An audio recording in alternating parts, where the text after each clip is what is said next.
তো হচ্ছে এটাই যে আপনি কবুতর উড়াবেন, ওরা আপনার বাসা চিনবে, ওরা নিজের বাসায় নিজে ফেরত আসবে। কিন্তু একটা ঝামেলা হয়ে গেছে।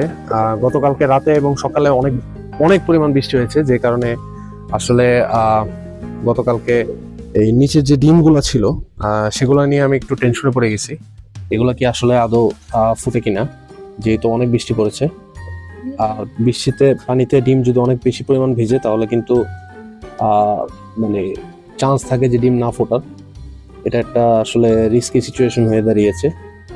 তো আমি ওদের খাঁচার দরজাগুলো খুলে দিচ্ছি এবং ওরা বের হওয়ার জন্য অ্যাকচুয়ালি উৎ পেতে আছে, এই আর কি। দেখি ওরা বের হোক।